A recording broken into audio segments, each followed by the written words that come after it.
Hello friends, welcome to our channel PK के किस्से। आज हम इसमें डिस्कस करेंगे कुछ रक्त से संबंधित बातें। रक्त हमारे शरीर का एक बहुत ही महत्वपूर्ण अंग है, जिसके बारे में हमारे कंपटीशन एग्ज़ाम्स और डेली लाइफ में भी बहुत सारी चीज़ें हमारे डिस्कशन में, दैनिक जीवन में भी आती रहती हैं। तो दोस्तों, हम रक्त के बारे में जानेंगे कि रक्त क्या क्या संरचना है, रक्त किन किन चीज़ों से मिलकर बना है, और उनके बारे में, उनसे संबंधित कुछ रोग बताएंगे, रक्त से होने वाले कार्य कौन कौन से हैं, और इसी के साथ हम देखेंगे कि हमारे जो मानव शरीर में है किन किन प्रकार के रक्त समूह पाए जाते हैं। तो दोस्तों, हम डिस्कस करते हैं रक्त के बारे में। सबसे पहले रक्त का एक सामान्य परिचय देखते हैं। उसमें हम देखेंगे कि रक्त लाल रंग का तरल संयोजी उत्तक है, जो ठोस और द्रव का कोलाइडी विलयन है। तरल संयोजी उत्तक का मतलब ये है कि उत्तक वो पदार्थ, वो उत्तक वे होते हैं जो दो या दो से अधिक कोशिकाओं से मिलकर बने होते हैं, जबकि हमारा जो रक्त है वो बहुत सारी कोशिकाओं से मिलकर बना है, इसलिए इसे उत्तक कहा जाता है। और इसमें ठोस और द्रव दोनों प्रकार के अवस्थाएं पाई जाती हैं, इसलिए ये कोलाइडी विलयन है।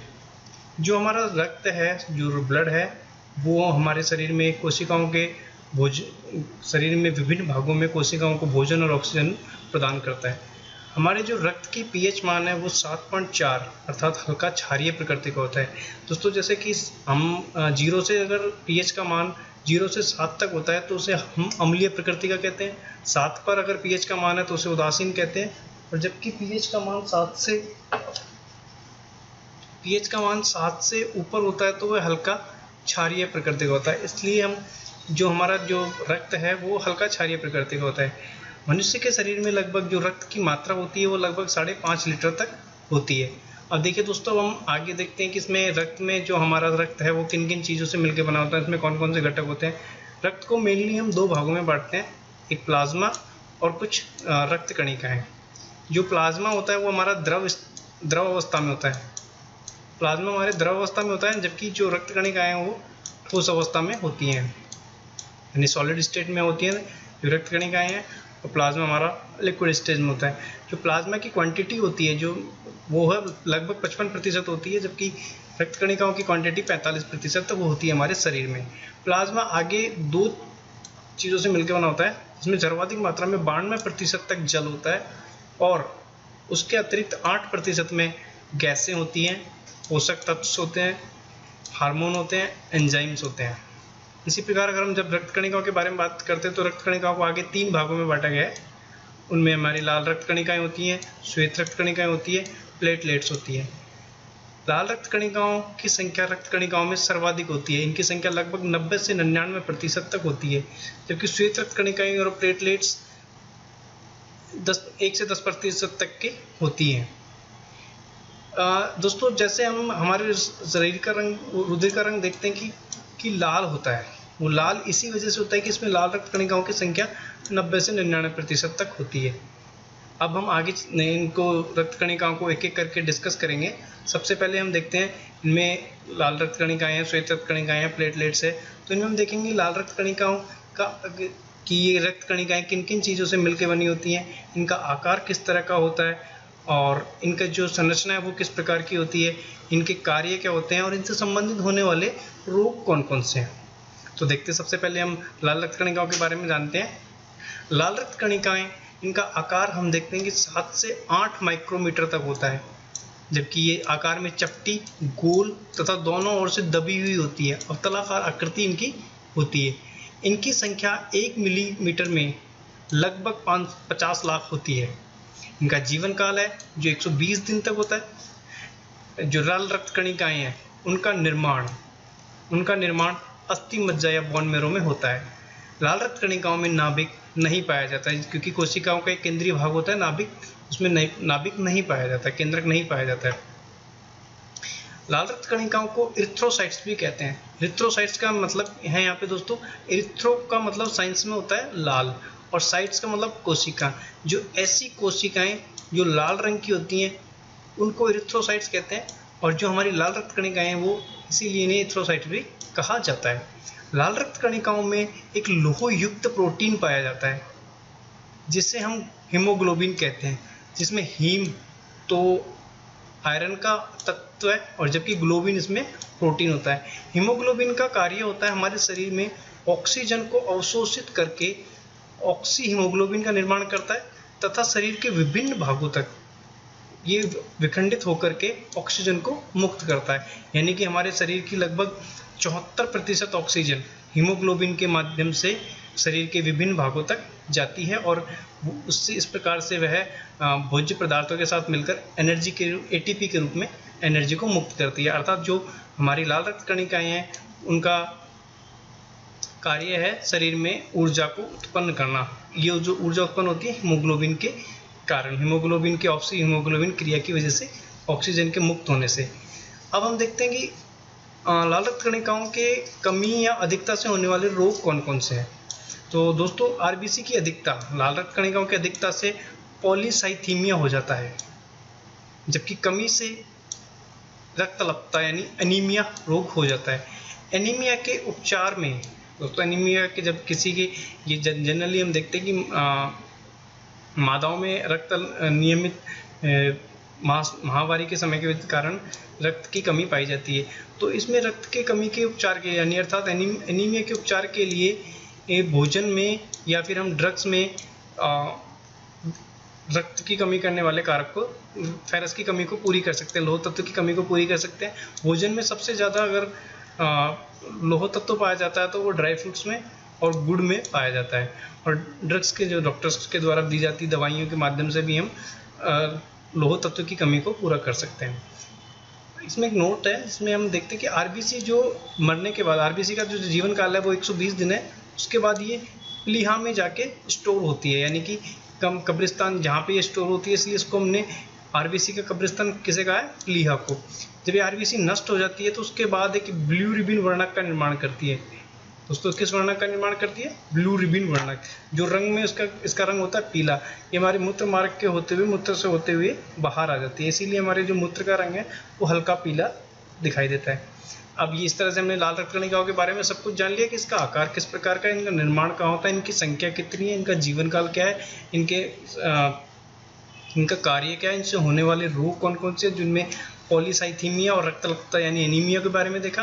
रक्त आरबीसी के जो मरने के बाद उनके जो जहाँ पे स्टोर होती है उसे प्लीहा कहते हैं, वो उसका कब्रिस्तान हो गया। और उसके बाद जो इनके नष्ट होने के बाद जो ये आरबीसी एक पिगमेंट यानी वर्णक का फॉर्मेशन करती है उसे हम ब्लू रिबिन कहते हैं। ये ऑल ओवर ब्रीफ आइडिया हो गया रक्त कणिकाओं के बारे में। इसके बाद हम नेक्स्ट देखते हैं श्वेत रक्त कणिकाएं। श्वेत रक्त कणिकाओं में हम देखेंगे सबसे पहले इनका आकार ये लाल रक्त कणिकाओं से बड़ी आकार में बड़ी होती हैं, लेकिन संख्या में इनके कमी होती है। जहाँ पे लाल रक्त कणिकाओं की संख्या 1 मिलीमीटर में 50 लाख थी, इनकी संख्या 5 से 10,000 तक होती है। इनका रंग सफ़ेद होता है, लाल रक्त कणिकाओं का रंग लाल था, श्वेत रक्त कणिकाओं का रंग सफ़ेद होता है। इन्हें ल्यूकोसाइट्स भी कहा जाता है। दोस्तों इन्हें ल्यूकोसाइट्स इसलिए कहा जाता है कि साइंस में ल्यूको शब्द का अर्थ होता है सफ़ेद, और जबकि साइट्स का मीनिंग होता है कोशिका, यानी सफ़ेद कोशिकाओं को श्वेत रक्त कणिकाएं कहा जाता है, इसलिए इन्हें ल्यूकोसाइट्स भी कहते हैं। इनका निर्माण भी लाल रक्त कणिकाओं की तरह अस्थि मज्जा में ही होता है, या बोन मैरो में, इसे बोन मैरो भी कहते हैं, अस्थि मज्जा या बोन मैरो में होता है। इनका कार्य क्या होता है, इनका कार्य होता है हमारे शरीर में बाहरी हानिकारक जीवाणु से शरीर की रक्षा करना होता है। ये इनमें जो प्रोटीन होती है, श्वेत रक्त कणिकाओं में जिस प्रकार की प्रोटीन होती है जो बदल करके एंटीबॉडी का निर्माण करती है, जिससे वो प्रतिरक्षी जीवाणुओं से उत्पन्न होने वाले विष को निष्क्रिय कर देती है। अब इसके बाद देखते हैं कि डब्ल्यूबीसी के अलग अलग कुछ 5 प्रकार भी हैं, जिनमें 2 प्रकार से डिवाइड किया गया इन्हें। कणिका रहित डब्ल्यूबीसी, जिनमें कण पाया जाता है यानी कि, और जो कणिका में डब्ल्यूबीसी, जिनमें कण पाया जाता है। एक तो कणिका रहित और एक कणिका में। कणिका रहित में कणिकाएं नहीं पाई जाएंगी और कणिका में कणिकाएं पाई जाएंगी। कणिका रहित डब्ल्यूबीसी को फर्दर 2 भागों में डिवाइड किया गया है, लिम्फोसाइट और मोनोसाइट। इसी प्रकार से कणिका में डब्ल्यूबीसी को 3 भागों में बांटा गया, बेसोफिल्स, इयोनोसोफिल्स, न्यूट्रोफिल्स। दोस्तों जो मोनोसाइट है, जो मोनोसाइट प्रकार के डब्ल्यूबीसी है, वो सबसे बड़ी, आकार में सबसे बड़ी डब्ल्यूबीसी होती है, और इनका जो केंद्रक होता है वो सबसे बड़ा आकार का होता है और जो सेंट्रिक होता है। इसी तरह से बेसोफिल्स में और सबसे जो इन सभी डब्ल्यूबीसी में से जो 5 प्रकार की डब्ल्यूबीसी होगी हमारे पास, लिम्फोसाइट, मोनोसाइट, बेसोफिल्स, इयोसिनोफिल्स और न्यूट्रोफिल्स। इनमें सबसे ज़्यादा संख्या में होती है न्यूट्रोफिल्स, जिनकी संख्या लगभग 60 से 65% तक होती है सब टोटल डब्ल्यूबीसी का। और जबकि सबसे बड़ी डब्ल्यूबीसी कौन सी होती है? मोनोसाइट। बेसोफिल्स में त्रिकुंडलित केंद्रक पाया जाता है, इयोनोफिल्स में द्विकुंडलित, जबकि न्यूट्रोफिल्स में 5 या 5 से अधिक कुंडलित, इस तरह से 5 या 5 से अधिक कुंडलित डीएनए पाया जाता है। इस तरह की संरचना न्यूट्रोफिल्स की होती है, जबकि इस इयोसिनोफिल्स की संरचना में द्विकुंडलित केंद्रक पाया जाता है और बेसोफिल्स में त्रिकुंडलित केंद्रक पाया जाता है। इसकी संरचना इस प्रकार की होती है। लिम्फोसाइट्स को आगे दो प्रकार में बांटा गया है, बी लिम्फोसाइट और टी लिम्फोसाइट। दोस्तों टी लिम्फोसाइट का इसलिए बताया गया है कि इसमें जो हमारे शरीर में कभी किसी मनुष्य के शरीर में एड्स होता है तो उस रोग में टी लिम्फोसाइट्स की सबसे ज़्यादा कमी हो जाती है। टी लिम्फोसाइट्स का कार्य होता है कि जो हमारे शरीर की बड़ी प्रतिरक्षा तंत्र का निर्माण करती है। जब प्रतिरक्षा तंत्र का निर्माण करती है तो टी लिम्फोसाइट के कम हो जाने की वजह से हमारे शरीर की प्रतिरक्षा क्षमता कम हो जाती है, जिससे हमारी रोगों से लड़ने की क्षमता कम हो जाती है और जो छोटी छोटी बीमारियां, छींक आना, खांसी, बुखार, जुकाम, ये भी हमारे शरीर को बुरी तरीके से प्रभावित करने लगती है। इस तरह से एड्स में सबसे ज़्यादा इफेक्ट पड़ता है टी लिम्फोसाइट्स पर, इनकी संख्या बहुत कम हो जाती है। अब हम देखते हैं कि श्वेत रक्त कणिका यानी डब्ल्यूबीसी से होने वाले रोग कौन से, यानी कि डब्ल्यूबीसी की अधिकता से कौन से रोग होते हैं और डब्ल्यूबीसी की कमी से कौन से रोग होते हैं। अगर डब्ल्यूबीसी की संख्या सामान्य से अधिक हो जाती है तो इसे ल्यूकेमिया कहते हैं, और जबकि सामान्य से कम हो जाती है तो इसे ल्यूकोपीनिया कहते हैं। दोस्तों यहाँ पीनिया वर्ड का अर्थ होता है कम, और ल्यूको मीन्स डब्ल्यूबीसी, यानी डब्ल्यूबीसी की कमी यानी ल्यूकोपीनिया, और डब्ल्यूबीसी की अधिकता यानी ल्यूकेमिया। इनके एग्जांपल देखते हैं, ल्यूकेमिया और ल्यूकोपीनिया में कौन कौन से रोग होते हैं। ब्लड कैंसर ल्यूकेमिया का एग्जांपल है। देखो दोस्तों, जब आवश्यकता से अधिक डब्ल्यूबीसी हमारे शरीर में फॉर्म करने लगती हैं तो ये डब्ल्यूबीसी आपस में इकट्ठा होकर एक गुच्छे का निर्माण करती है, जिससे ये गांठ के रूप में संगठित हो जाती है, और इनकी अनियंत्रित वृद्धि होने से ब्लड कैंसर गांठें बनने लगती हैं, ट्यूमर साइज बनने लगती है, उनके अनियंत्रित गति की वजह से ही इसे हम कैंसर का कहते हैं, और ये एक ब्लड कैंसर का एग्जांपल होता है ल्यूकेमिया। इसी प्रकार से ल्यूकोपीनिया में जैसे दोस्तों हमने देखा कि लिम्फोसाइट की कमी की वजह से एड्स हो जाता है, तो वो ल्यूकोपीनिया ही है जिसमें हमें डब्ल्यूबीसी की कमी होने लगती है। ये तो दोस्तों हमने देखा कि डब्ल्यूबीसी में हमने एक बार फिर से ब्रीफ डिस्कशन कर लेते हैं कि डब्ल्यूबीसी का आकार किस प्रकार का है। लाल रक्त कणिकाओं से बड़ा जबकि संख्या में कम है। इनका आकार 5 से 10,000 तक होता है।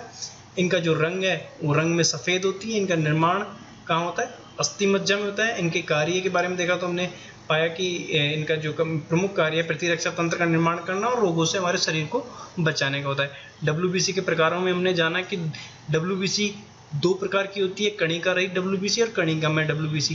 कणिका रहित डब्ल्यूबीसी को हमने फर्दर 2 भागों में बांट दिया, लिम्फोसाइट और मोनोसाइट। लिम्फोसाइट भी हमने आगे देखा तो बी लिम्फोसाइट और टी लिम्फोसाइट।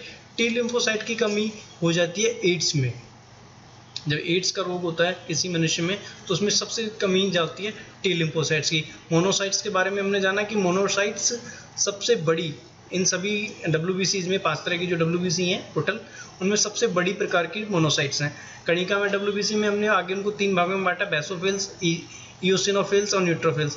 न्यूट्रोफिल्स की संख्या सभी डब्ल्यूबीसी में सबसे ज़्यादा होती है। इसकी संख्या लगभग टोटल डब्ल्यूबीसी का 60 से 65% तक होता है। तो दोस्तों ये हमने पूरा ओवरऑल डब्ल्यूबीसी के बारे में जाना। आरबीसी पढ़ लिया हमने, डब्ल्यूबीसी पढ़ लिया। अब नेक्स्ट हमारा प्लेटलेट्स। अभी हम देखेंगे प्लेटलेट्स के बारे में। प्लेटलेट्स का आकार होता है 2 से 4 मीटर। दोस्तों प्लेटलेट्स का आकार कितना होता है? 2 से 4 माइक्रोमीटर तक। इनका निर्माण भी अस्थि मज्जा या बोन मैरो में होता है।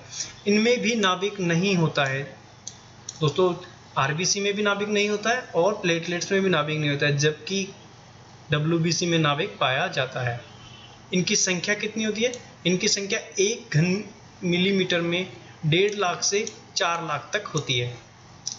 दोस्तों प्लेटलेट्स को थ्रोम्बोसाइट्स भी कहा जाता है। थ्रोम्बोसाइट्स का मीनिंग है, थ्रोम्बो का मीनिंग विज्ञान की भाषा में से कहते हैं थक्का, और साइट्स यानी कोशिका। वे कोशिकाएं जो थक्का बनाने का कार्य करती हैं, तो इसलिए इससे ही इसके कार्य के बारे में थ्रोम्बोसाइट्स इसके थक्का बनाने के कार्य की वजह से ही इसे थ्रोम्बोसाइट्स भी कहा जाता है। ये क्या कार्य करती है, शरीर के कहीं पे कट लग जाने पर उसके रक्त बहाव को रोकने के लिए थक्के का निर्माण में सहायक होती है, इससे जिससे हमारे शरीर में रक्त की मात्रा कम ना हो सके। दोस्तों, ब्लड के रक्त के थक्के जमाने की क्रिया में थ्रोम्बोसाइट्स के अलावा अन्य भी सहायक होते हैं। वो अन्य कारक कौन कौन से, उनमें सबसे प्रमुख कारक है प्लेटलेट्स, जिसका निर्माण अस्थि मज्जा में होता है। इनके अलावा कैल्शियम और विटामिन के, ये भी रक्त के थक्के के निर्माण में सहायक होती है, जिनका निर्माण भोजन से होता है, जिसका हम कैल्शियम और विटामिन के की जो उपयुक्त मात्रा है वो हम भोजन से प्राप्त करते हैं। इसी के साथ प्रोथ्रोम्बिन प्रोटीन और फाइब्रिनोजेन प्रोटीन, ये दो प्रकार के प्रोटीन भी हमारे शरीर में रक्त के थक्के का निर्माण करने में सहायक होती हैं, जिनका निर्माण यकृत में से हमारे शरीर के अंदर ही यकृत में होता है। और कुछ रक्त स्कंदक कारक यानी ब्लड कोगुलेट्स फैक्टर्स भी होते हैं, जो 1 से 12 तक कुछ 12 फैक्टर्स हैं, वो भी इस तरह से हमारे रक्त के थक्का निर्माण में सहायक होते हैं। तो ये एक बहुत ही जटिल प्रक्रिया है रक्त के थक्का बनाने की प्रक्रिया, जिससे हमारे जो किसी तरह की चोट लगने पर या फिर घाव लगने पर हमारे शरीर से रक्त के बहाव को रोकता है, और जिससे हमारे शरीर में रक्त की मात्रा कम नहीं हो पाती। इसी के साथ हम प्लेटलेट्स की कमी और या अधिकता से होने वाले कुछ रोग हैं, उनके बारे में देखते हैं। अगर प्लेटलेट्स की अधिकता सामान्य से अधिक हो, यानी कि जितनी नॉर्मल होनी चाहिए 1.5 से 4 लाख, उससे अगर ज़्यादा है तो इसे थ्रोम्बोसाइटोसिस कहते हैं। साइटोसिस का मीनिंग होता है अधिकता, थ्रोम्बो यानी ये जो रक्त के थक्के बनाने वाली कोशिका, उनकी साइड अधिकता हो जाएगी तो दोस्तों हमारे रक्त में जगह जगह क्लॉट्स बनने लगेंगे। हमारा रक्त एकदम थक्के जैसे, रक्त में बहुत सारी जगह थक्के बनना स्टार्ट हो जाएंगे इसकी वजह से। प्लेटलेट्स की अगर कमी हो जाती है तो प्लेटलेट्स की कमी की वजह से थ्रोम्बोसाइटोपिनिया, थ्रोम्बो यानी क्लॉट्स बनाने वाली, साइटो यानी कोशिका, और पीनिया यानी कमी, यानी कि जो थक्के बनाने वाली कोशिकाओं की कमी हो जाती है तो उसे हम कहते हैं थ्रोम्बोसाइटोपिनिया। थ्रोम्बोसाइटोपिनिया का एग्जाम्पल है डेंगू।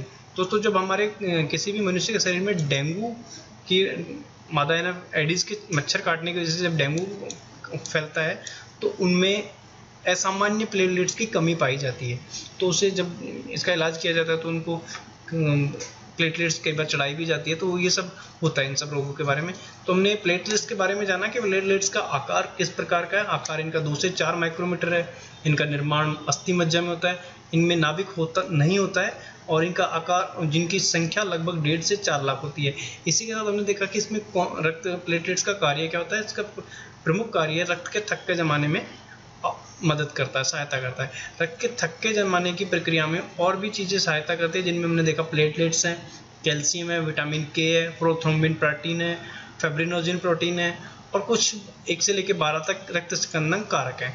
और इसी के साथ हमने देखा कि प्लेटलेट्स की कमी और अधिकता से होने वाले रोग कौन कौन से, थ्रोम्बोसाइटोसिस और थ्रोम्बोसाइटोपिनिया कमी से होने वाला रोग है। इनके एग्जाम्पल देखे हमने कि डेंगू एक प्लेटलेट्स की कमी की वजह से होने वाला रोग है। तो दोस्तों, हमने देखा कि ब्लड्स में पूरे के ओवरव्यू में देखा कि ब्लड्स किन किन चीज़ों से मिलकर बनाता है, जिसमें प्लाज्मा और रक्त कणिकाएं हैं। रक्त कणिकाओं के हमने तीनों एक रक्त कणिकाओं को डिस्कस किया, आरबीसी, डब्ल्यूबीसी और प्लेटलेट्स। इनके बारे में, इनके कार्य और इनकी संरचना और इनके निर्माण की प्रक्रिया को हमने समझा। इसके बाद एक देखते हैं कि दोस्तों अलग अलग मनुष्य के शरीर में अलग अलग प्रकार का रुधिर वर्ग पाया जाता है।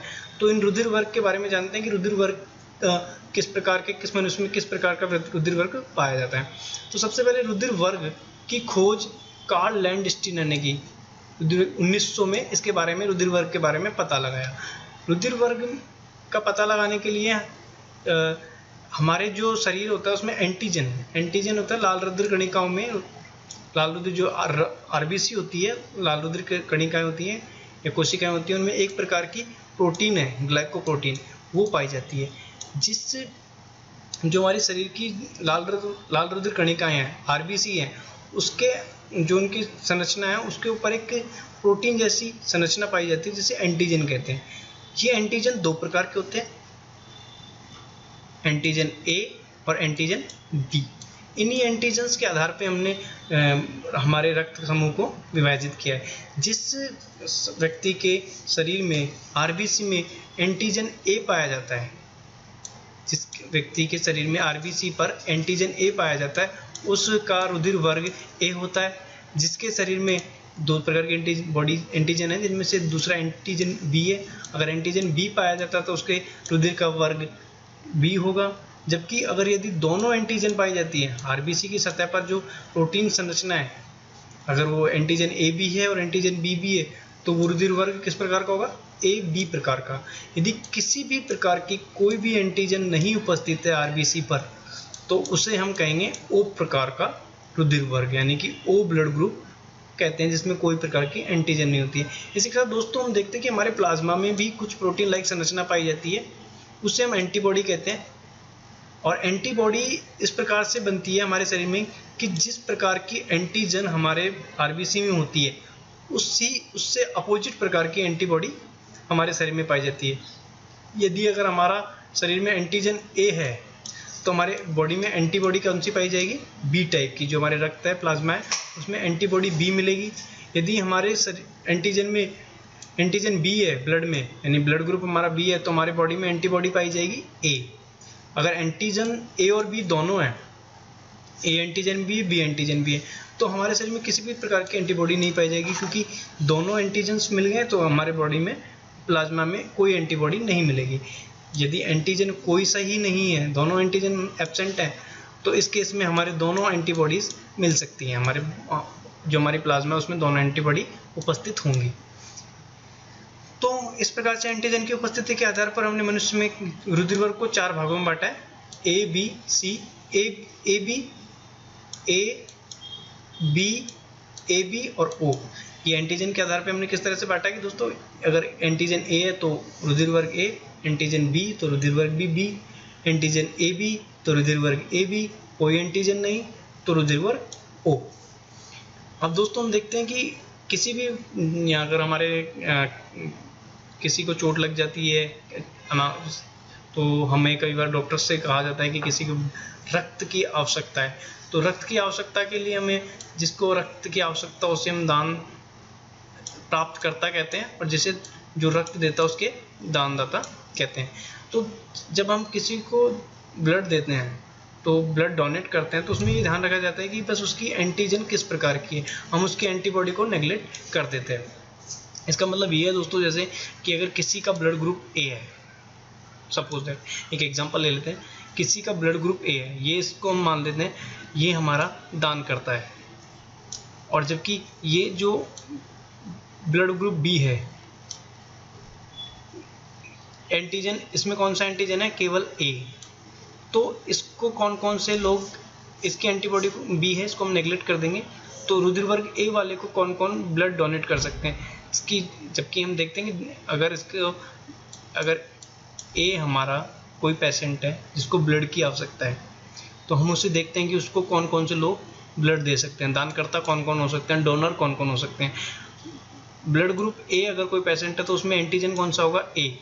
तो अगर कोई डोनर होगा तो उसकी हम कौन सी देखेंगे? एंटीजन, यानी उसमें या तो समान एंटीजन हो या एंटीजन नहीं हो, क्योंकि अगर असमान एंटीजन होगा तो वो एंटीजन आपस में क्रिया करके, उसकी एंटीबॉडीज अलग अलग होगी, तो वो एंटीबॉडी और एंटीजन क्रिया करके एक आपस में चिपकने लगती हैं। इसको ग्लूटिनेशन की क्रिया कहते हैं। ग्लूटिनेशन की क्रिया की वजह से मनुष्य की मृत्यु हो जाती है। तो हम ध्यान रखेंगे कि जिस प्रकार के मनुष्य का एंटीजन है, तो दानदाता के एंटीजन भी या तो उसी प्रकार का हो या फिर उसमें कोई एंटीजन नहीं हो।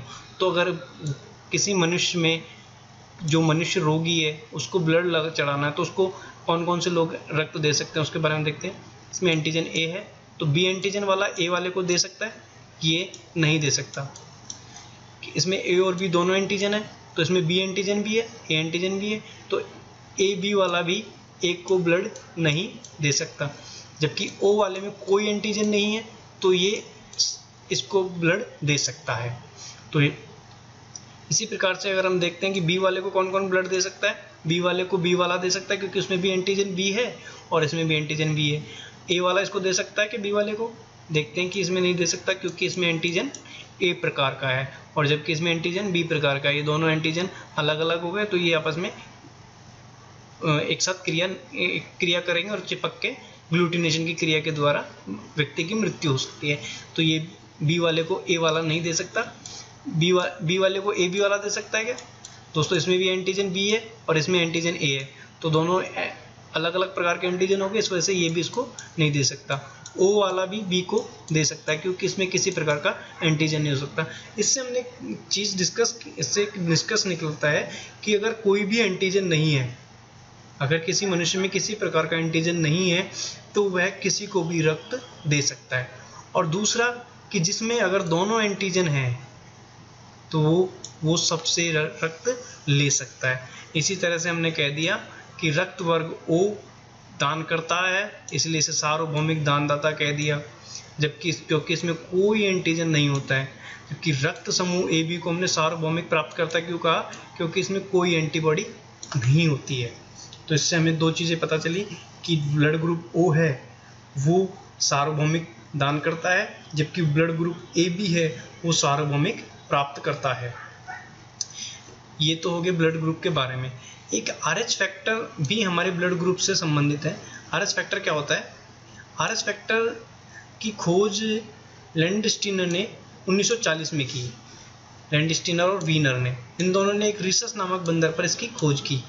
इन्होंने पाया कि RBC जो थी उसके ऊपर एक जो प्रोटीन लाइक स्ट्रक्चर थी, ग्लाइकोप्रोटीन, उसे तो उन्होंने एंटीजन कह दिया कार्ल लैंडस्टीनर ने, लेकिन बाद में जब इन्होंने रिसस नामक बंदर पर देखा तो लाल रक्त कणिकाओं पर एंटीजन ग्लाइकोप्रोटीन के अलावा एक और प्रोटीन लाइक स्ट्रक्चर थी।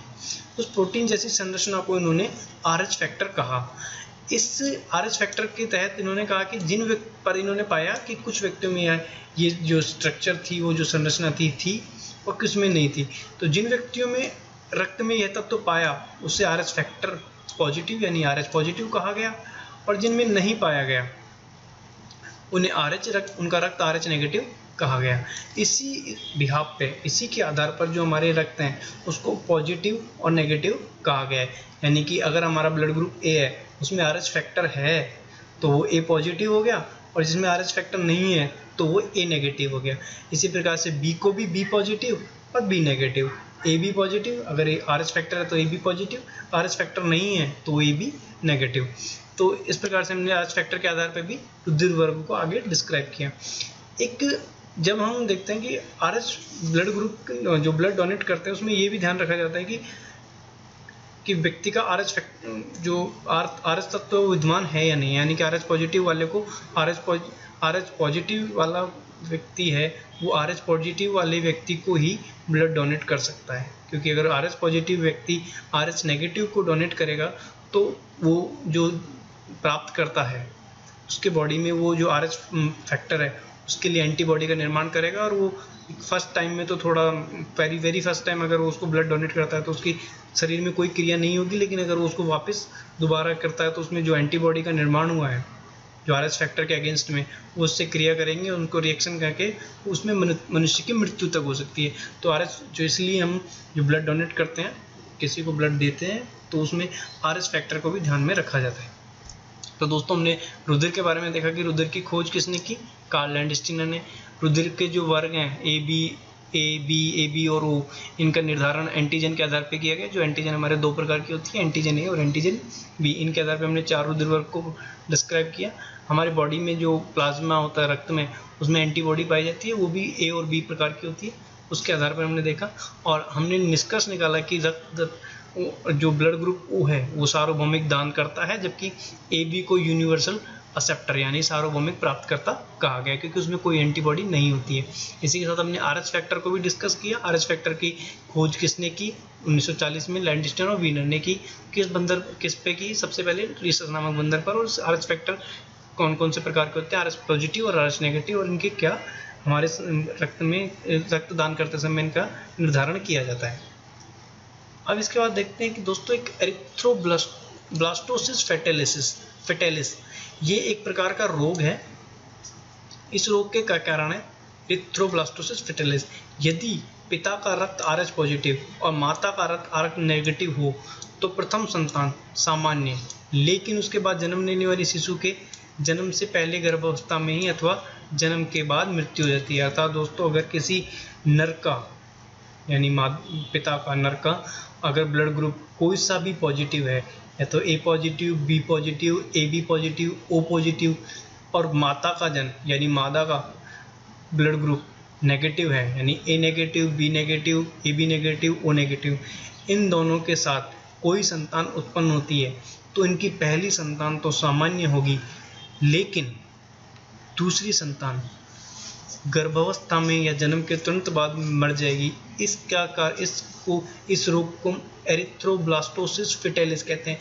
इसका जो मुख्य कारण वो इस वजह से होता है कि जो मादा है उसमें RH नेगेटिव है, जबकि हमारे जो पिता से उसके RH पॉजिटिव चला जाता है, तो उसकी बॉडी में RH पॉजिटिव के अगेंस्ट में, जो हमारा RH पॉजिटिव है उसके अगेंस्ट में एक एंटीबॉडी का निर्माण हो जाता है, जो अगले बार जन्म के शिशु के जन्म की अवस्था में उसके मृत्यु में सहायक होती है। इस वजह से इसमें ये जो RH पॉजिटिव फैक्टर है ये उत्तरदायी होता है।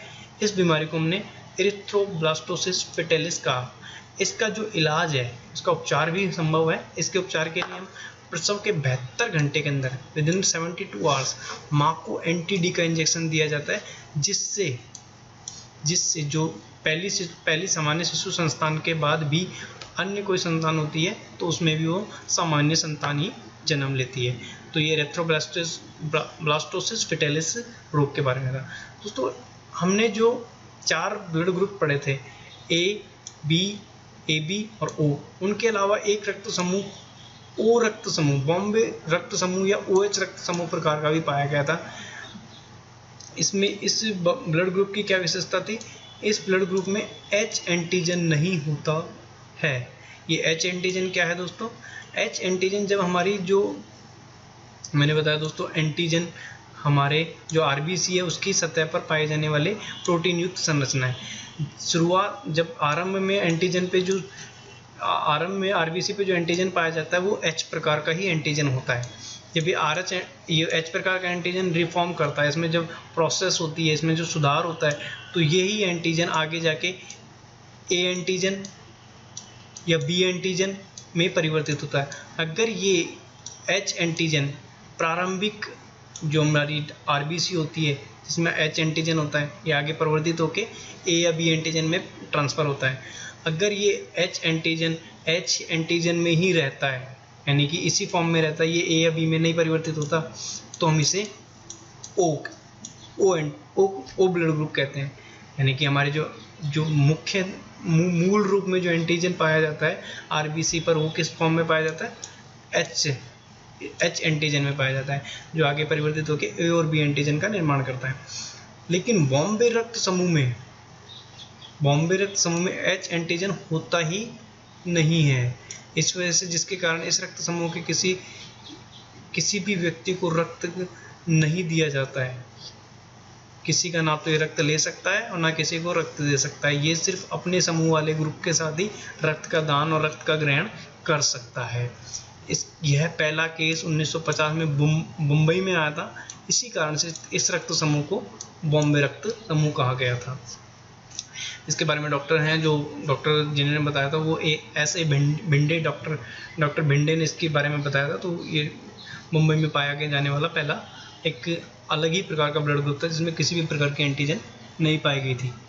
तो ये तो हो गया हमारे पूरे रक्त के बारे में कि रक्त में कौन कौन सी बीमारियां होंगी, रक्त रुधिर वर्ग कौन सा हो गया और कौन कौन से रुधिर वर्ग के समूह हो गए। इसके बाद एक हमारा टॉपिक आता है रक्त समूह की वंशागति।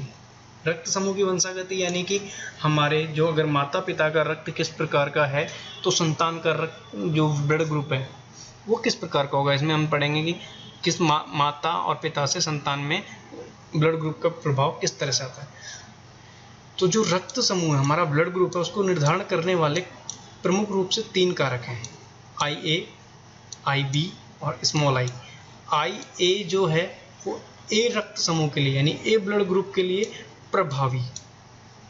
दोस्तों जैसे हमने मेंडलीव के आनुवंशिकता में पढ़ा था कि मेंडलीव ने जो प्रयोग किए थे मटर के पौधे पे, उसमें स्मॉल t और कैपिटल T जो उनकी लंबाई के आधार पर जो दो जीन लिए थे, इसमें एक स्मॉल t था, एक कैपिटल T था। जो कैपिटल T है उसको हमने प्रभावी कहा था, जबकि स्मॉल t को हमने अप्रभावी जीन कहा था। इसी प्रकार से जो A रक्त समूह है उसके लिए IA एक प्रभावी जीन है, जबकि B रक्त समूह के लिए IB प्रभावी रक्त समूह है। और अगर स्मॉल i एक जीन है वो है तो वो O रक्त समूह के लिए जान उसका जो उसके लिए उत्तरदायी ब्लड ग्रुप है वो ओ रक्त समूह है, और वो एक प्रकार का अप्रभावी जीन है। 3 जीन हो गए हमारे, IA, IB और I। इन इसमें से दोनों IA और IB प्रभावी हैं। IA A रक्त समूह के लिए, IB B रक्त समूह के लिए, जबकि स्मॉल i हमारा O रक्त समूह के लिए है, जो कि एक अप्रभावी जीन है। इन तीनों जीनों के संयोग से, यानी इनके जो क्रिया करने से रक्त समूह का निर्माण होता है। यदि IA यानी कि A रक्त समूह का प्रभावी और IA, दोनों IA, क्योंकि दोस्तों किसी भी जो दो जीन है वो आपस में क्रिया करते हैं तो एक द्विसंयोजी जीन का निर्माण करते हैं, और वो ही हमारे शरीर में विद्यमान रहता है। तो IA और IA मिलकर संयुग्मजी, और जबकि IA और स्मॉल IA एक प्रभावी है और एक अप्रभावी है। ये अप्रभावी है और ये प्रभावी है। इन दोनों के मिलने से भी हमारे लक्षण प्रभावी लक्षण ही आएंगे, और ये प्रभावी लक्षण किस ग्रुप के आएंगे दोस्तों? A रक्त समूह के। यानी कि हम देखा कि अगर IA यानी कि A ग्रुप, A रक्त समूह का प्रभावी जीन हो या A रक्त समूह के साथ अप्रभावी जीन आपस में जब संयोग करते हैं तो रक्त समूह कौन सा बनता है? हमारा A रक्त समूह। इसी प्रकार से अगर B रक्त समूह के संयुग्म दोनों B के प्रभावी जीन संयोग करेंगे, और या फिर B जो रक्त समूह है उसका प्रभावी और अप्रभावी के साथ संयोग होता है, तो भी हमारे कौन सा ब्लड ग्रुप बनता है? B। यदि अप्रभावी संयोग होता है, यानी अप्रभावी दोनों जीन अप्रभावी हैं, तो इसमें कौन सा रक्त समूह बनता है?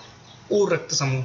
और इसी प्रकार अगर A का प्रभावी जीन और B का प्रभावी जीन, दोनों जीन आपस में क्रिया करेंगे, यानी इन दोनों के संयोग से, A के संयोग से और B के संयोग से जो रक्त समूह बनेगा उसे हम AB रक्त समूह कहेंगे। तो दोस्तों रक्त समूह के बनने की क्रिया में हमने 3 जीनों को रिस्पॉन्सिबल माना, 3 जीन जिम्मेदार है, जिसमें IA, IB और स्मॉल i। IA A रक्त समूह के लिए, IB B रक्त समूह के लिए और स्मॉल i O रक्त समूह के लिए। चूँकि जो स्मॉल i है वो अप्रभावी है, अगर इसके साथ कोई प्रभावी जीन क्रिया करता है या फिर संयोग करता है, उसके साथ युग्मनज का निर्माण करता है, तो वो प्रभावी जीन के लक्षण ही दर्शाता है। इसीलिए हमने कहा कि अगर IA स्मॉल i के साथ युग्मनज बनाएगा तो वो A रक्त समूह का निर्माण करेगा। अगर IB स्मॉल i यानी उसके साथ युग्मनज का निर्माण करेगा तो वो B रक्त समूह का निर्माण करेगा। तो ये हमारी वंशानुगति के प्रभाव में हो गया। इसके लिए हम एक एग्जांपल देख लेते हैं। नर और यदि हमने देखा कि नर का रक्त समूह A और मादा का रक्त समूह B हो, तो संतान के रक्त समूह अधिकतम कौन कौन से हो सकते हैं? तो दोस्तों नर का रक्त समूह कौन सा है? A, और मादा का रक्त समूह हमने देखा B। तो इसमें हमने देखा अधिकतम कौन कौन से रक्त समूह हो सकते हैं। तो नर के हमने इसमें ले लेंगे, नर के जो अगर हम अधिकतम के लेते थे तो हम विषम युग्मजी लेते हैं, यानी कि हम कौन से ले लेंगे? IA और स्मॉल i। इन दोनों युग्मनज से मिलके नर का जो बना है, जो रक्त समूह A है, वो इन दोनों जीनों से मिलके बना है। इसी तरह से मादा का जो रक्त है वो B प्रकार का है, तो B का भी हम विषम युग्मजी ले लेंगे, क्योंकि हमें अधिकतम निकालना है। अगर इसमें कहा जाता है कि प्रभावी नर का समयुग्मजी ब्लड ग्रुप A है, तो हम ये वाला लेते। अगर कहते कि मादा का समयुग्मजी ब्लड ग्रुप B है, तो हम ये लेते। लेकिन हमें देखना है कि अधिकतम कौन कौन से संयोग बन सकते हैं, यानी कि संतान के रक्त समूह का अधिकतम का विश्लेषण करना है, हमें उनके अधिकतम के बारे में जानना है। तो हमने अलग अलग रक्त समूह ले लिए। तो इसमें IB और स्मॉल i ये दो हो गए।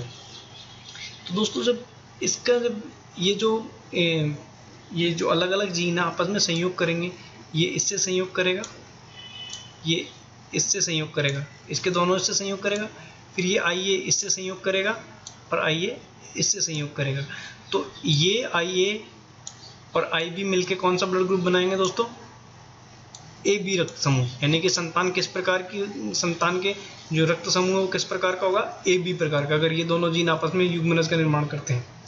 यदि ये स्मॉल i और IB ये दोनों आपस में युग्मनज का निर्माण करते हैं। नर का जो ब्लड जीन है, रक्त जीन है, वो स्मॉल आई और मादा का आई बी आपस में युग्मनज का निर्माण करते हैं। तो रक्त समूह हमारा कौन सा होगा? ये वाला बी रक्त समूह। अगर ये आई ए, नर का जो जीन आई ए है वो मादा के स्मॉल आई से क्रिया करेगा, युग्मनज का निर्माण करेगा, तो रक्त समूह बनेगा आई ए आई, यानी कि ये वाला विषम युग्मजी ए का निर्माण करेगा। और यदि स्मॉल आई यानी कि जो नर में अप्रभावी जीन है वो मादा के अप्रभावी जीन से युग्मनज का निर्माण करेगा, तो ये आई का निर्माण करेगा, तो ये इसके लिए ओ रक्त समूह होगा।